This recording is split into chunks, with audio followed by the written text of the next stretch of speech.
मैंने अपने 127 past life देखे हैं, पिछले जन्म देखे हैं करके, और मैंने देखा कि जहाँ जहाँ पे मैंने जो कार्य अधूरा छोड़ा था, जिस जगह पे, उस जगह पे मुझे जाके वहाँ पे कार्य पूरा करना है। मेरे जिन जिन लोगों के साथ कुछ कर्म बाकी थे वो कर्म मुझे पूरे करने, जिन जिन लोगों के साथ मेरा कॉन्ट्रैक्ट था वो कॉन्ट्रैक्ट मुझे पूरा करना है, इसके लिए मुझे ये जन्म मिला है करके।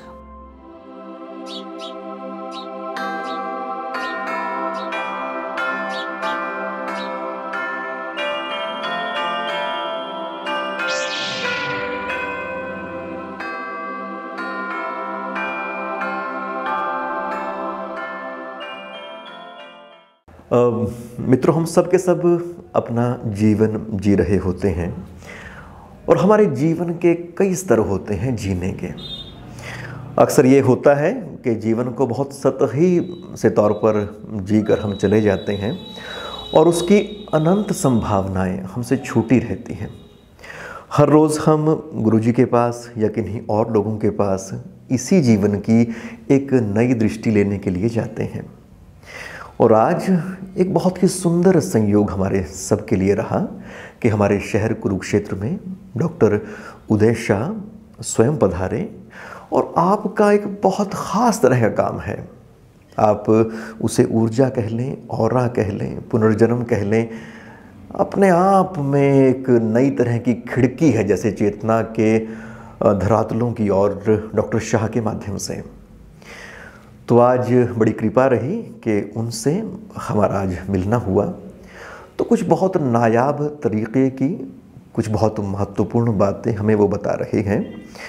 और क्योंकि समय सीमित था तो बातों के वो आप संकेत भर समझें, वहाँ से हम नई तरह से चीज़ों को जानना शुरू कर सकते हैं और अपनी जो रास्ते हैं उनको फिर से निर्धारित कर सकते हैं। तो जीवन के बहुत सारे आयामों को समझने के लिए जिन दर्शनों का, रिचुअल्स का, अन्य तरह के ज्ञान विज्ञान का हम सहारा लेते हैं, कई बार लगता है कि जो आज बातें हम सुनने जा रहे हैं उन्हीं सब बातों का एक संघनीभूत और एक व्यावहारिक पक्ष हो जैसे। मेरा नाम डॉक्टर उदय शाह है और पिछले 27 साल से मेडिकल एंड स्पिरिचुअल चीज़ों, आध्यात्मिक चीज़ों के ऊपर हम रिसर्च कर रहे हैं, संशोधन कर रहे हैं और काफ़ी कुछ अलग अलग सा अनुभव रहा है जो आज हम पहली बार आपको बताने वाले हैं। अनुभव ये है कि जहाँ पे भी हमारा मेडिकल साइंस जो है वो ख़त्म होता है, वहाँ से आध्यात्मिक विज्ञान साइंस शुरू होता है करके। और ये बहुत कम लोगों को पता है कि अगर हम दोनों को मिला के चलें तो जीवन में बहुत कुछ अद्भुत चीज़ें हम कर सकते हैं। जैसे कैंसर से लेके कफ कोल्ड तक की जो बीमारियां होती है उसमें हम दोनों को मिक्स कर सकते हैं, इंटीग्रेट कर सकते हैं। शुरुआत हुई थी मेरी 95 में जब मैं मेडिकल पास हो गया था और उसके बाद 3 साल मैंने रामकृष्ण मिशन हॉस्पिटल में एज अ डॉक्टर फिजिशियन मैंने काम किया। और जब मुझे पता चला कि काफ़ी बीमारियां हैं जिसका आज मेडिकल साइंस ने उसको ट्रीटमेंट नहीं कर पाए या क्योर नहीं कर पाए, तो उसके ऊपर हमने शुरुआत की नेचुरोपैथी से, योगा से, ध्यान से, एक्यूप्रेशर, मेडिटेशन से हमने शुरुआत की उनके ऊपर काम करना और हमें बहुत अच्छे रिजल्ट्स मिले।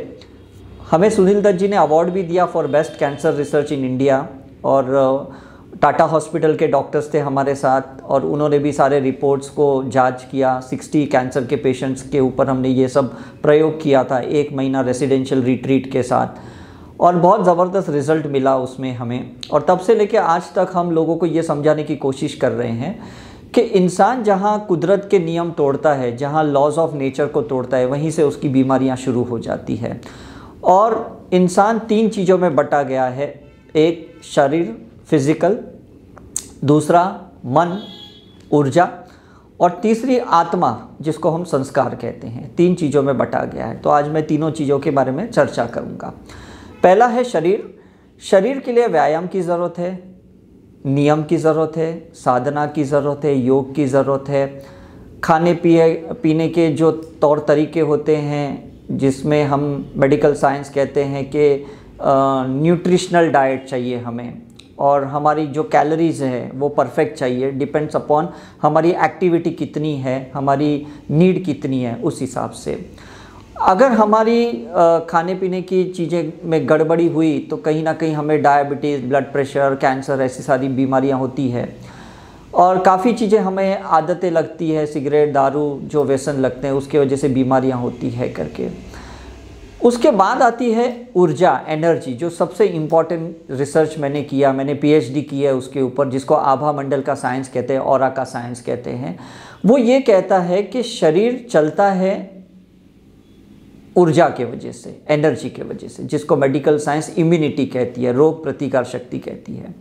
तो जब इंसान की रोग प्रतिकार शक्ति, इम्यूनिटी कम हो जाती है तो बैक्टीरिया, वायरस, कोविड को कहीं से भी अंदर घुस जाते हैं। स्वाइन फ्लू, चिकनगुनिया, ट्यूबरक्लोसिस, कहीं से भी बैक्टीरिया अंदर घुस जाते हैं, क्योंकि आपका आभा मंडल, ऑरा नेगेटिव हो गया है या श्रिंक हो गया है, कम हो गया है, तो सेल्स के अंदर खींचा जाता है, क्योंकि ऑलरेडी गंदगी अंदर है और वो बैक्टीरिया गंदगी के वजह से आकर्षित होता है, अट्रैक्ट होता है करके।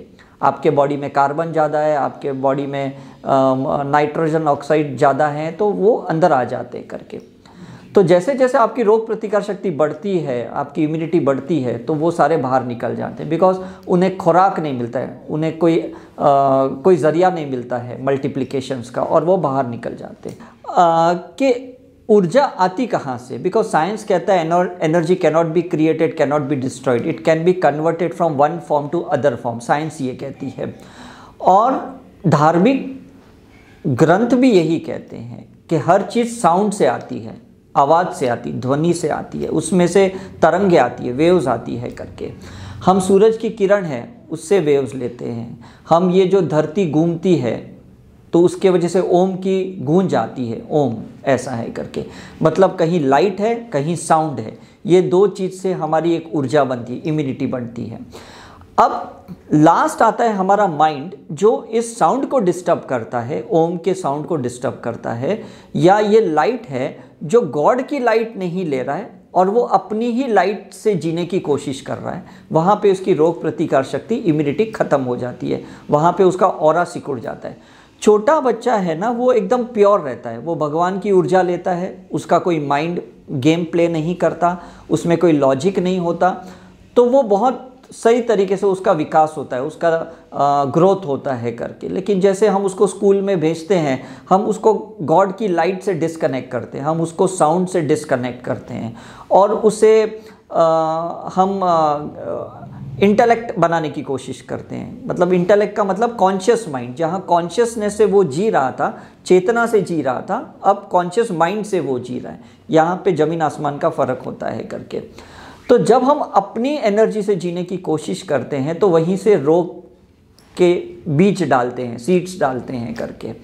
तो जैसे जैसे बड़े होते हैं, धीरे धीरे एसिडिटी, गैस होते हैं, फिर उसकी दवाइयाँ लेते तो अल्सर हो जाता है, अल्सर को दबाने की कोशिश करते हैं तो धीरे धीरे कैंसर हो जाता है, पथरी हो जाती है, गांठें बन जाती है, सिस्ट बन जाता है, फाइब्रॉइड बन जाता है, हार्ट के ब्लॉकेजेस हो जाते हैं, अस्थमा हो जाता है, अर्थराइटिस, ऐसी कितनी 3500 बीमारियाँ हैं जो हमारे मेडिकल साइंस ने शोध किया है करके।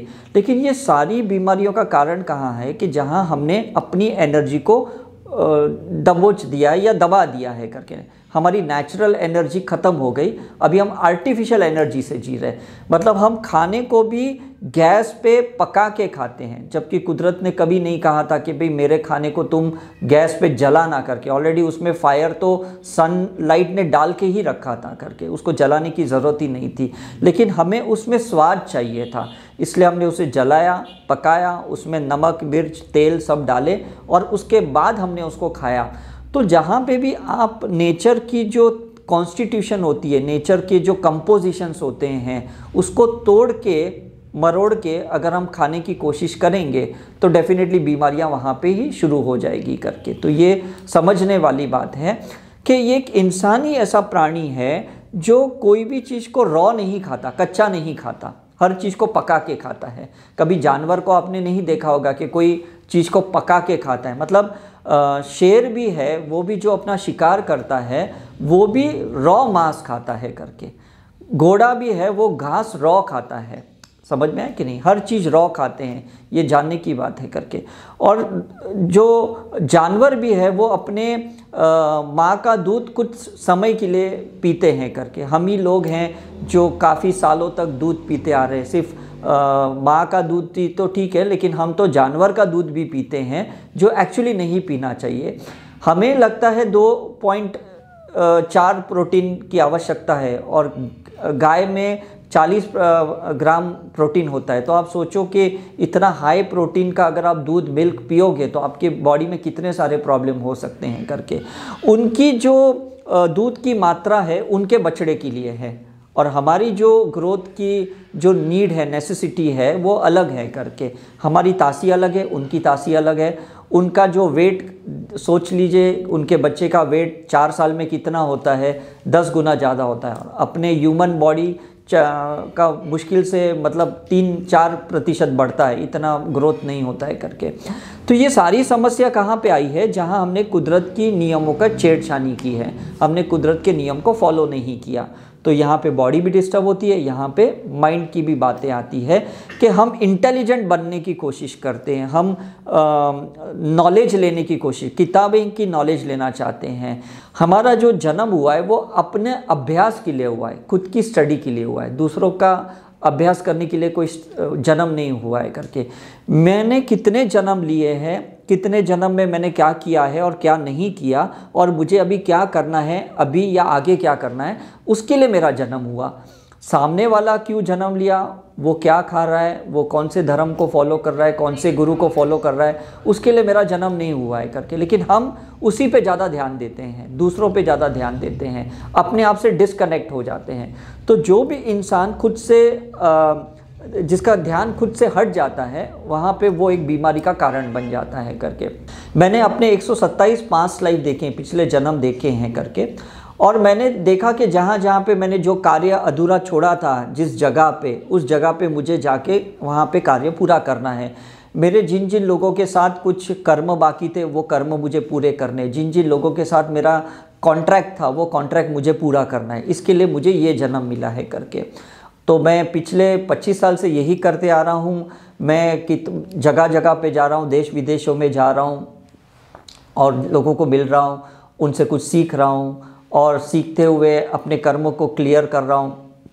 तो ये चीज़ समझ में आ गई कि आत्मा खुद अपना काम पूरा करने के लिए आया है, और वो अपना अभ्यास करने के लिए आया, अपनी स्टडी करने के लिए आया, वो अपना नॉलेज लेने के लिए आया है।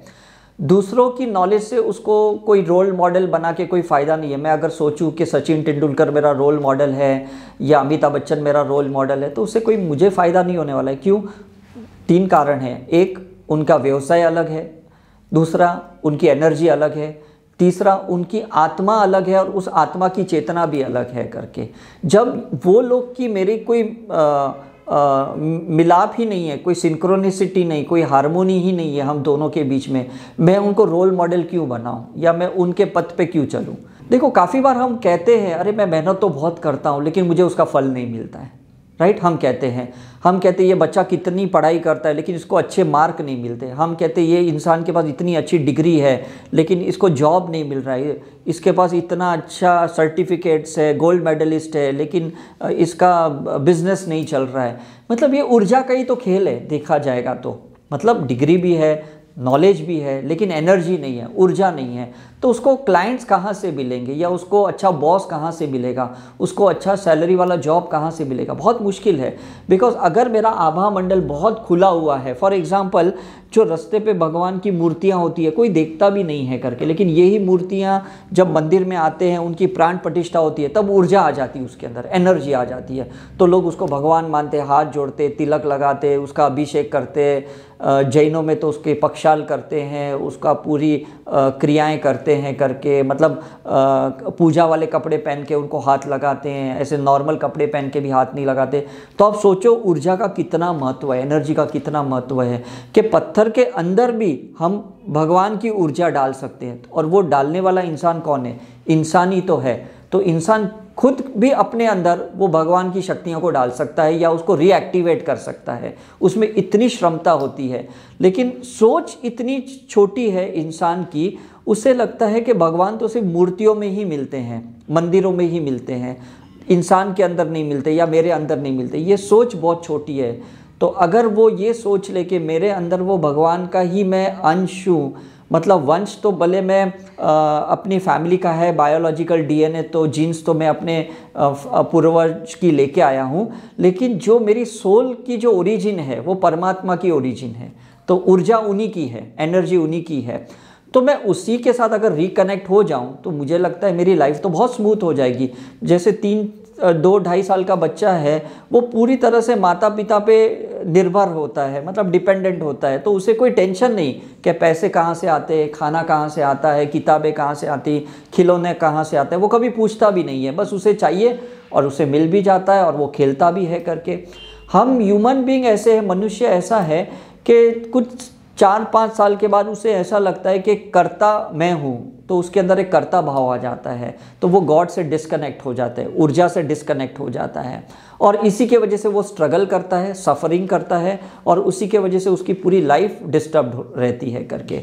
लेकिन जब हम ये ध्यान साधना करते हैं तब हमें पता चलता है कि कितने गुरु मास्टर्स, बड़े बड़े संत हमारे साथ हैं, जिनकी चेतना के पार्टिकल्स की फ्रेगमेंटेड पार्टिकल्स हमारे साथ हैं, और वो हमें आगे ले जा रहे हैं अपनी जर्नी कंप्लीट करने के लिए।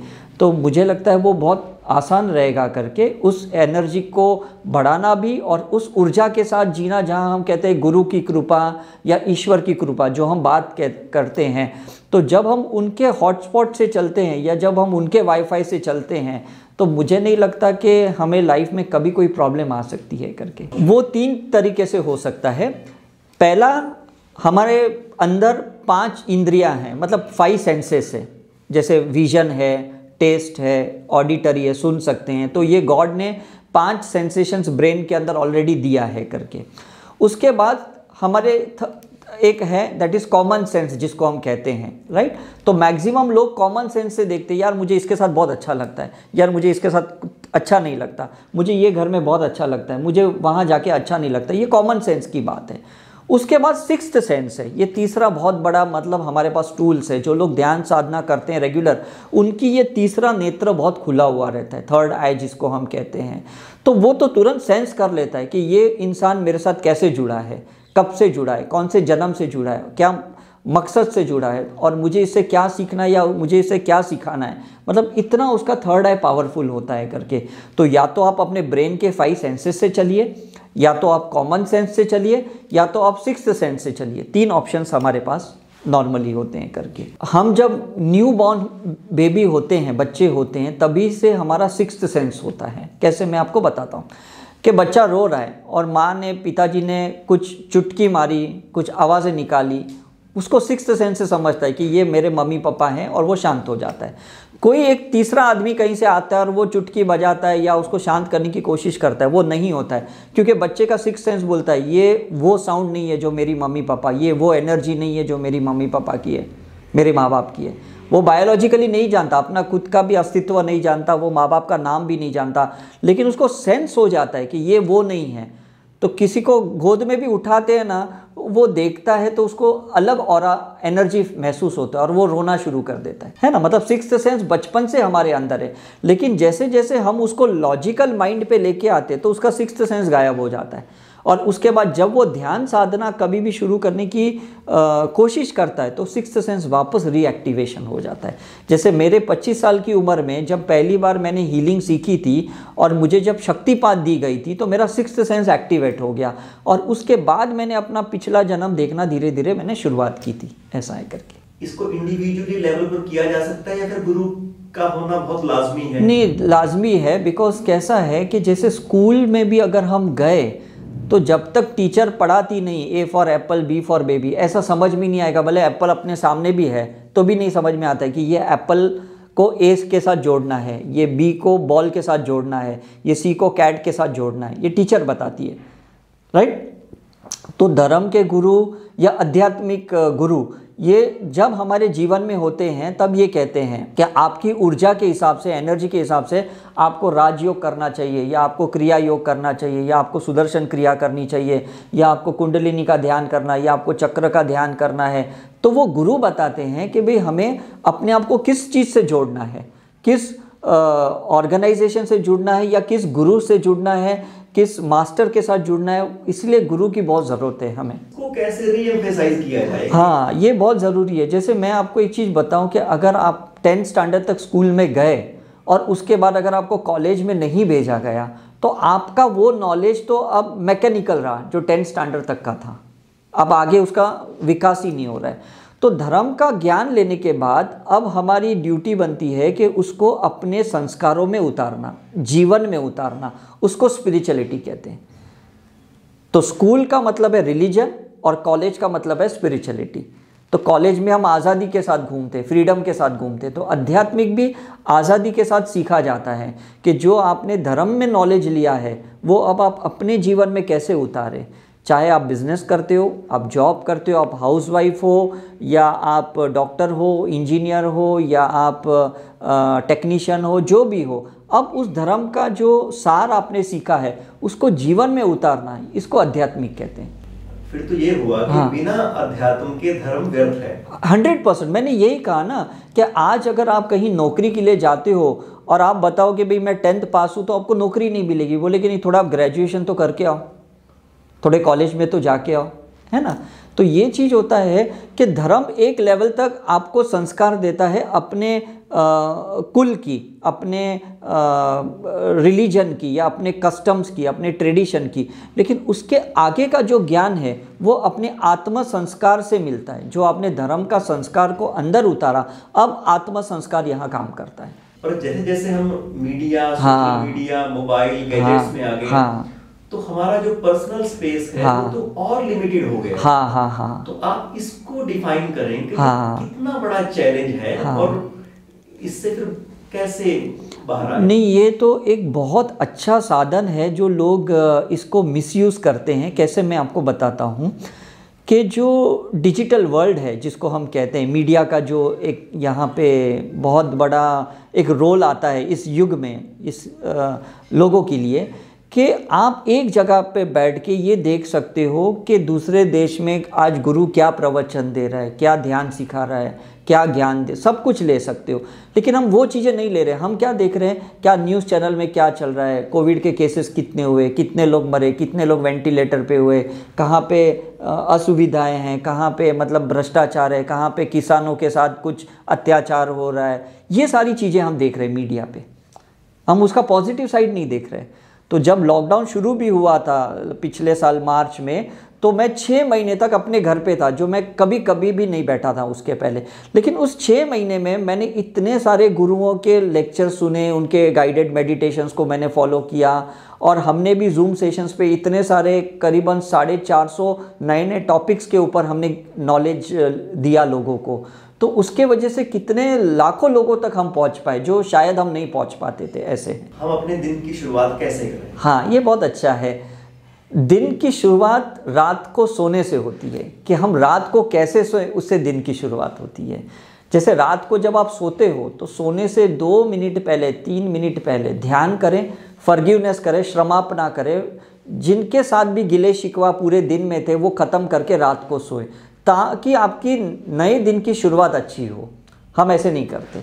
हमने दिन में जो भी कुछ गलत किया है, या हमारे साथ जिन्होंने भी गलत किया है, हम रात भर उसी के विचारों के साथ सोते हैं और हमारी दिन की शुरुआत उन्हीं के साथ होती है। ये सबसे बड़ा प्रॉब्लम है। तो प्लानिंग रात से होनी चाहिए। जैसे अगर आप आज मुझे फ़्लाइट पकड़नी थी सुबह सुबह, तो मैंने रात को अलार्म लगाया, सुबह उठ के अलार्म नहीं लगाया। समझ में कि नहीं? मतलब मैंने अलार्म 4 बजे का लगाया, जबकि मैं वैसे भी 3:15 बजे रोज़ उठ जाता हूँ ध्यान करने के लिए। तो कोई भी चीज़ की प्लानिंग पहले से की जाती है। ऐसा नहीं कि आप सुबह उठे और अब आपका दिन की शुरुआत हुई, नहीं। आपकी दिन की शुरुआत आपकी सोने से होती है। आप जब सोते हो समझ लो नए दिन की शुरुआत यहाँ से हुई है, क्योंकि अभी आप सो गए ना, जाग तो नहीं रहे हो, कुछ एक्टिविटी तो नहीं कर रहे हो। तो रात को भले आप 10 बजे सोए या 12 बजे सोए, समझ लो वो आपका सुबह का समय है।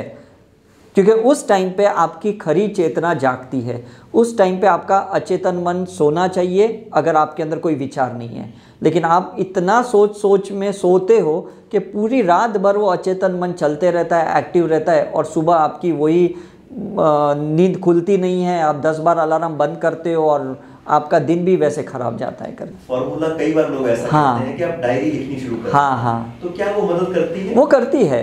देखो, डायरी से क्या होता है ना, जो हम लिखते हैं ना, इसका मतलब हम उसको डॉक्यूमेंट करते हैं। डॉक्यूमेंट का मतलब क्या है, मैं एक्सप्रेस करता हूँ। काफ़ी बार मुझे बहुत दिक्कत होती है आपके सामने बात करने के लिए, इनके सामने बात करने के लिए, लेकिन डायरी में लिखने से मुझे दिक्कत नहीं होती, क्योंकि मुझे पता है ये मेरे पास ही रहने वाली है, ये मेरे स्पेस में ही रहने वाली है ना। तो लिखने में कोई प्रॉब्लम नहीं है करके।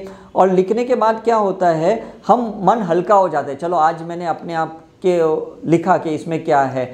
हमारे बच्चे भी स्कूल में जाते हैं, गुरुकुल स्कूल में बॉम्बे में, तो उनको डेली डायरी लिखने के लिए बोलते हैं। तो पहले मेरे बच्चे पूछते थे कि पापा क्या फ़ायदा है, हम तो वहाँ पढ़ने जाते हैं, हम हमारी डायरी क्यों लिखवाते हैं। मैंने कहा वो इसलिए लिखवाते हैं कि वो देखना चाहते हैं कि जो आप स्कूल में पढ़ते हो उसका घर में आप कितना इस्तेमाल करते हो, अपने जीवन में उसका कितना इस्तेमाल करते हो। तो डायरी लिखने से ये समझ में आता है कि कल जो आपने कुछ नियम सीखे, कुछ डिसिप्लिन सीखे, कुछ अच्छे संस्कार लिए, वो क्या आपने अपने जीवन में उतारे कि नहीं उतारे।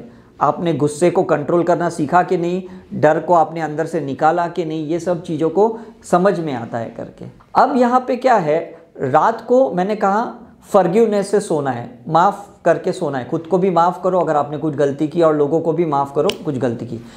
सुबह की शुरुआत ग्रैटिट्यूड से करो। सबसे पहले अपने आप को छुओ और कहो, अरे वाह आज मैं जिंदा हूँ, थैंक यू गॉड, तूने आज मुझे और एक दिन दिया कुछ करने के लिए। कितने लोग तो रात को ही चल बसे। तो शुरुआत किसी से, ग्रैटिट्यूड से, थैंक यू से। क्यों? क्योंकि अभी भी आपकी सांसें चल रही है। कितने लोगों की तो सांसें रात को ही बंद हो गई, किसी को हार्ट अटैक से, किसी को ये कोविड के अटैक से, ऑक्सीजन ना मिलने के वजह से, किसी का एक्सीडेंट हुआ, क्या हो गया। तो हमारी शुरुआत सुबह की शुक्रगुजार से होना चाहिए, धन्यवाद से, कि चलो आज और एक दिन मुझे मिला, तो आज तो मैं कल से भी कुछ अच्छा करूँगा। इससे हमारी सुबह की शुरुआत होनी चाहिए।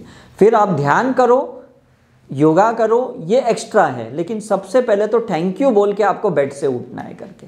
ऐसी कौन सी चीजें हैं जिससे हमारे जीवन की गुणवत्ता बढ़ सकती है? हाँ, वो एक सिंपल, जैसे मैंने बहुत शुरुआत में मैंने बताई थी कि हर खाने के पदार्थ को, अपने पास 3 पदार्थ है खाने में, एक फ्रूट है, एक ड्राई फ्रूट है, एक वेजिटेबल है। 3 चीज़ें अपने पास, ठीक है। मैं वेजिटेरियन की बात कर रहा हूँ।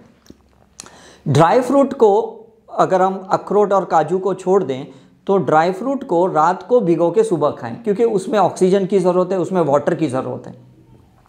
तो रात को भिगोए और सुबह वो खाएं। शुरुआत उससे ही करनी है आपको। जैसे ड्राई फ्रूट अंदर जाता है तो उसके अंदर एक एनर्जी हमारे अंदर क्रिएट होती है। उसके कुछ घंटों बाद हमें फ्रूट्स खाना चाहिए सुबह सुबह, लेकिन सिंगल फ्रूट खाना चाहिए, मिक्स नहीं करना चाहिए, क्योंकि हर फ्रूट को अलग अलग पाचन रस की ज़रूरत है, पाचन क्रिया की ज़रूरत है। अगर आपने 2-3 फ्रूट्स को मिक्स किए तो गैस्ट्रिक जूस कंफ्यूज होगा कि मैं किसको डाइजेस्ट करूं, किसको नहीं करूं, और उसमें एसिड बन सकता है। फॉर एग्जांपल, केला सबसे जल्दी पचता है।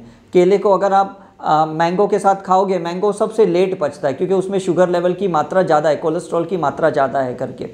तो फ्रूट्स को कभी मिक्स ना करें, वेजिटेबल्स को आप मिक्स कर सकते हैं, कोई प्रॉब्लम नहीं होता है, राइट।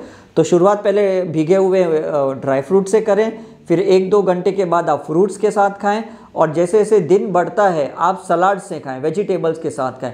फिर आपको जो भी अनाज खाना है, दाल रोटी सब्जी, ये चीज़ें आप खा सकते हो पूरे दिन में। तो पहले ये 3 चीज़ नेचुरल फॉर्म में जाना चाहिए इंसान के अंदर, उसके बाद में आप जो भी नॉर्मल आपके घर में बनता है वो आप खा सकते हो करके, ऐसा है, राइट। क्योंकि पहले हमें पाचन रस बनाने के खुराक लेना चाहिए।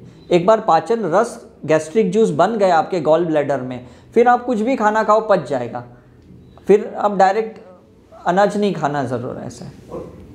एक ये भी होता है कि दिन में कितनी समय खाना खाएं, कुछ हाँ, ये बहुत अच्छा है। जैसे एक छोटा बच्चा होता है ना, वो मिट्टी खाता है, तो हमको लगता है ये चूना क्यों खा रहा है, मिट्टी क्यों खा रहा है, क्योंकि उसको समझ में आ रहा है मेरे बॉडी में कैल्शियम कम है और इस मिट्टी में कैल्शियम है। तो वो अपने सेंसेस द्वारा वो समझ लेता है कि मेरी बॉडी में जो डेफिशिएंसी है वो चीज़ इसमें है। तो हमारे अपने स्वाद के सेंसेशंस को छोड़ के अगर हमारे शरीर की एनर्जी को सेंसेशंस में अगर आप नज़र दें कि भाई मेरी बॉडी में अब एनर्जी कम है तो शायद मुझे कुछ फूड की ज़रूरत है तो आप खा लो। ऐसा नहीं 12 बजे सब लोग बैठे लंच में, चलो मैं भी बैठ जाऊँ, 8 बजे डिनर का टाइम हो गया चलो बैठ जाए। आपको भूख नहीं है लेकिन आप बैठ रहे हो, तो ये चीज़ गलत है। तो नियम ये है कि जब जब आपको भूख लगे, मतलब आपका गैस्ट्रिक जूस तैयार है, तो आपको सिग्नल्स देंगे कि अब आपका खाने का समय है, तब आप खाने के लिए बैठ जाओ।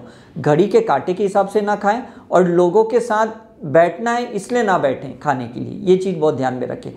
दूसरी एक चीज़ मैं कहूँगा, आज आपने समझो 2 चपाती खा ली, दूसरे दिन आप 1 खा रहे हो तो घर वाले बोलेंगे अरे ऐसे कैसे 1 खा रहे हो, 2 खाओ, आप तो हमेशा 2 खाते थे। तो ऐसा प्लीज़ मत कीजिएगा। जितना आपको अंदर से भूख है उतनी ही खुराक खानी है, जितनी अंदर पानी की प्यास है उतना ही पानी पीना है।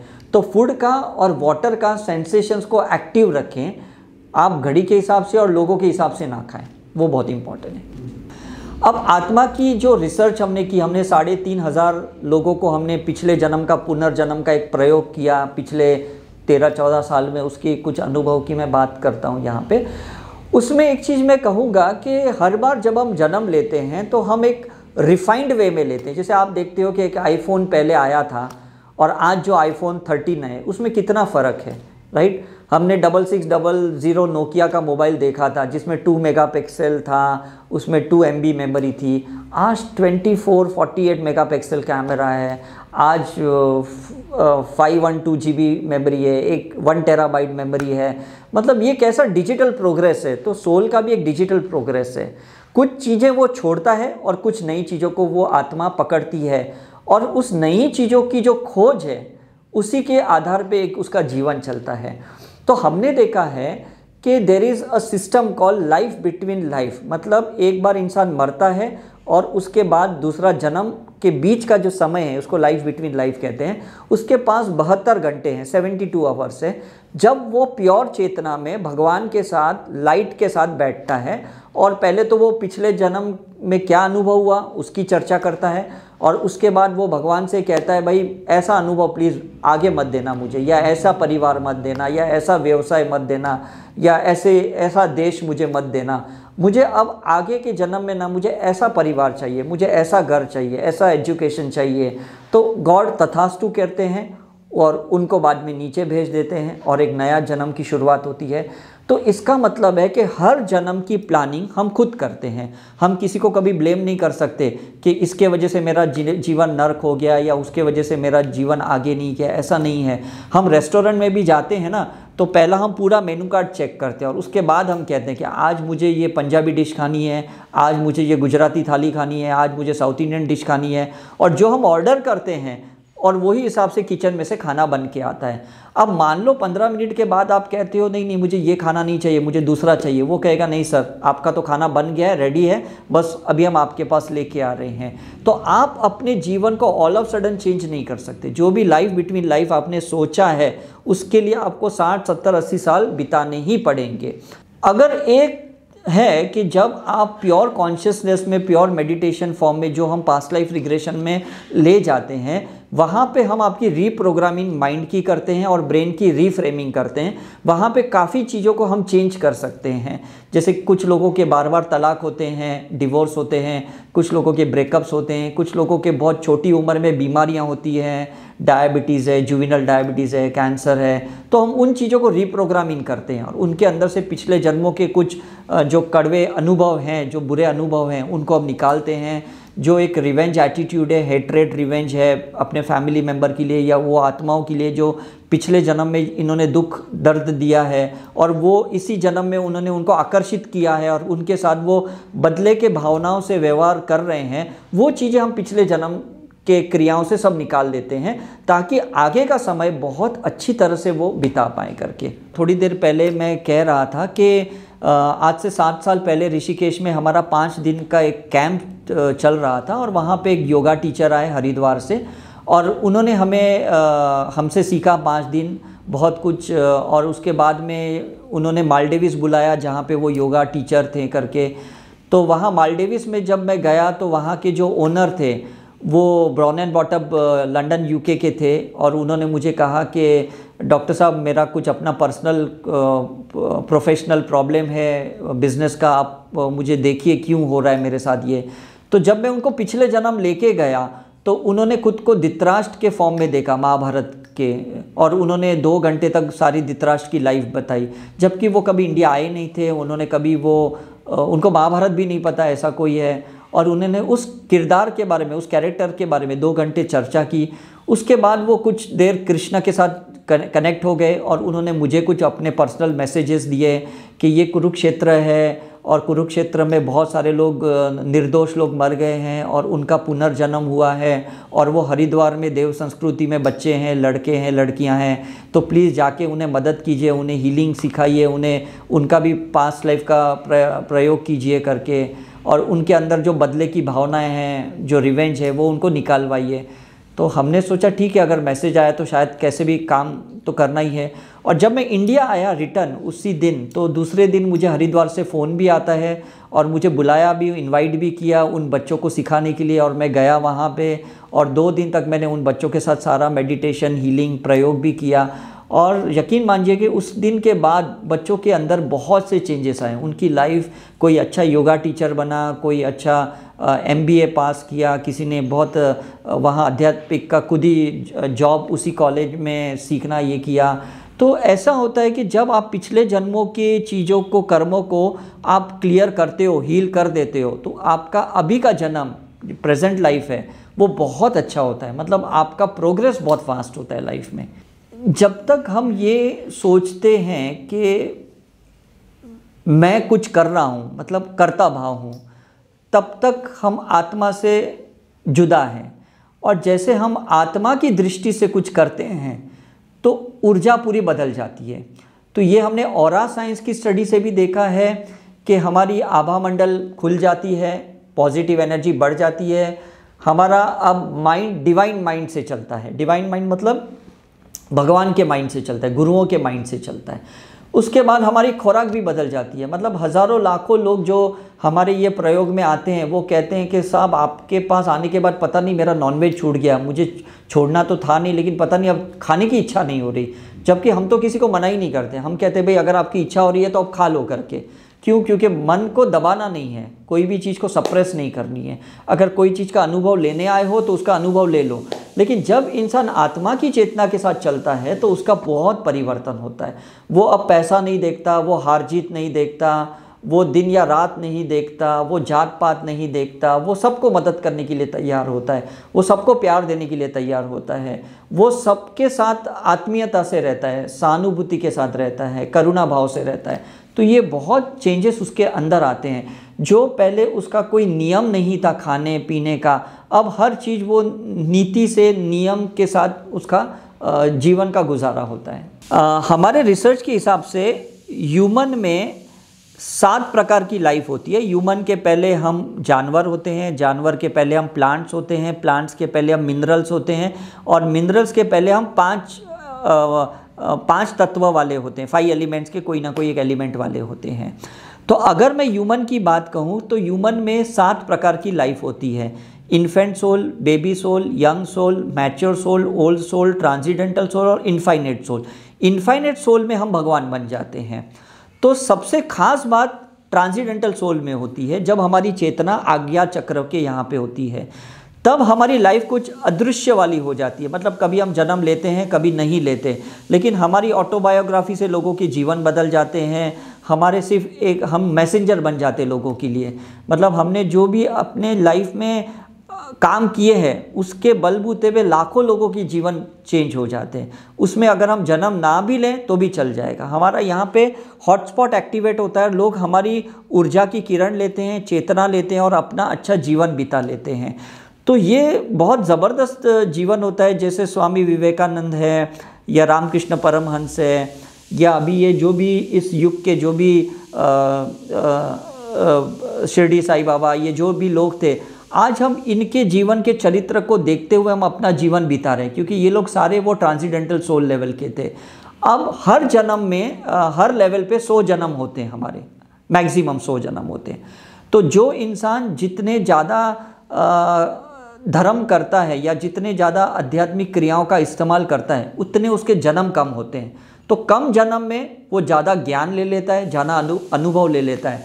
सबसे बड़ा उदाहरण तो मैं गुरु नानक देव जी का लूँगा कि वो उनका जन्म हुआ था यंग सोल लेवल पे और वो इसी जन्म में वो डायरेक्ट इनफाइनाइट सोल लेवल पे आए। मतलब ऐसे बहुत कम लोग होते हैं, नॉर्मली लोग एक एक स्टेप जाते हैं करके, लेकिन उन्होंने इतनी साधना की, इतना मतलब तप किया, अनकंडीशनल प्यार दिया और इसके वजह से उनका उसी जन्म में उनका एग्जिस्टेंस हो गया, मतलब उनको मुक्ति मिल गई करके। तो ये बहुत ज़रूरी है हमारे लिए कि हम पहले तो इनफाइनाइट लेवल पे पहुंचने के पहले हम ट्रांसीडेंटल यहाँ पे आए और हम लोगों के लिए बहुत अच्छे मैसेंजर बन जाए। हमारी जो लाइफस्टाइल है वो इतनी पॉजिटिव रहे कि सिर्फ हमारे बारे में लोग सोचें भी तो भी लोग पॉजिटिव हो जाए। जैसे काफ़ी लोग बोलते हैं ना, अरे मैंने जैसे कृष्ण के बारे में सोचा मुझे बहुत खुशी हुई, मैंने जैसे जीसस के बारे में सोचा मुझे बहुत अच्छा लगा, महावीर बुद्धा के बारे में सोचा बहुत अच्छा लगा, क्योंकि ये लोग इनफाइनाइट बने। और इनफाइनाइट बनने से पहले ये खुद ट्रांसीडेंटल थे, ये इस धरती पे आए और उन्होंने बहुत अच्छे अच्छे मैसेजेस दे के चले गए, है ना। फिर वो अदृश्य हो जाते हैं, फिर वो उनका जन्म लेने का कोई ज़रूरत ही नहीं पड़ती है, मतलब उनका कोई लेना देना ही नहीं, बिकॉज उन्होंने मैसेज, उन्होंने अपनी फ्रेगमेंटेड कॉन्शियसनेस को, पार्टिकल्स को इस यूनिवर्स में छोड़ के रखा है। अब आप ध्यान में उनके पार्टिकल्स को पकड़ो और उनके संस्कार को अपने अंदर उतारो, ये आपका कर्तव्य बनता है ना। जैसे हम अपने माँ बाप का डीएनए अंदर लेके बैठे, जीन्स अंदर लेके हमारा खून चल रहा है करके, तो आत्मा का भी गुण उनकी चेतना है, भगवान की, परमात्मा की चेतना है। उनके पार्टिकल्स को जैसे आप पकड़ लोगे ध्यान साधना में, फिर उनके जैसे आप जीना शुरू कर दोगे, तो आपका जन्म सफल और आपका जीवन भी सफल हो जाएगा। Okay, so thank you very much. I hope कि बहुत से लोगों को आज कुछ नया, कुछ ज्ञान मिला है। हमारे YouTube चैनल है साई करुणा मिशन, आप उसमें भी देख सकते हो। 750-800 हमारे लेक्चर्स दिए गए हैं और रोज़ शाम को 6 से 7 बजे फ्री हमारा सेमिनार होता है जूम सेशन पे। उसमें हमने अभी तक 580 नए नए सब्जेक्ट्स के ऊपर चर्चा की है, जो शायद ही कोई भी सब्जेक्ट आपको YouTube पे कहीं पे भी मिल पाएगा करके। सो आशा रखते हैं कि भाई इसी तरह से आप इस आध्यात्मिक क्षेत्र में आत्मा की जागृति पाएंगे और आप अपनी आत्मा का अभ्यास करेंगे, नॉलेज लेंगे, आप कहाँ से आए हैं, क्यों आए हैं और आपका जीने का मकसद क्या है। सिर्फ जीने के लिए प्लीज़ मत जिए, उसका मकसद जिए, जिसको मैं कहता हूँ life purpose and soul purpose. ये दो चीज़ें बहुत इंपॉर्टेंट है। लाइफ पर्पस का मतलब कि ये जन्म का क्या पर्पस है, सोल पर्पस का मतलब कि भाई ये आत्मा इस धरती पे क्यों आई है और कितने जन्म ले चुकी है और कितने जन्म बाकी हैं, that is a soul purpose. तो ये दोनों पर्पस, दोनों मकसद आपको जानना ज़रूरी है। हु एम आई, मैं कौन हूँ, मेरा जीने का मकसद क्या है और मेरे आत्मा का मकसद क्या है। जब तक आप जान नहीं लेते तब तक आपको ध्यान साधना करनी पड़ेगी। एक बार आपने जान लिया, फिर उस पे जब आप चलोगे तो वही आपकी साधना बन जाएगी। फिर आपको अलग ध्यान करने की ज़रूरत नहीं, अलग कुछ योग करने की ज़रूरत नहीं, आप 24 घंटे उसी योग के साथ चलते जाओगे।